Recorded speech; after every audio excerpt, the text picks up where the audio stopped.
kitundu kimwe musinze okubaga musanga okusomozebwa kuno era wasinga okuba omuwendo omungi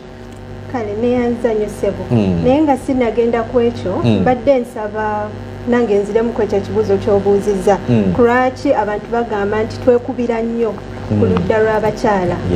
bw'otunuulira Uganda Police Force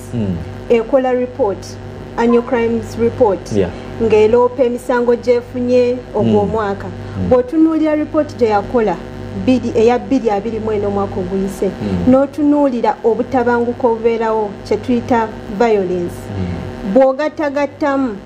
abakyala bakosebwa ebitundu 9 ku buli 100 bakyala kitegeeza bwe tuba twogera ku kintu kya violence gender based violence abakyala be basinga ebitundu ebisukka 9 ku buli 100 so bolaba nga tusalawo n'owulira nnyo nga twogera nnyo ku bintu by'abakyala tekitegeeza nti abasajja tebakosebwa naye abakyala bangi nnyo abakosebwa ate ng'omanyi mu population census report tusukka half ku population ya Uganda naye kati ombuuzizza obutabanguko tubusanga ebitundu kye musinza okusanga obutabanguko buno obungi n'okwekakatika ku bantu obutabanguko obubaawo bwe bayitanga kye bayita physical violence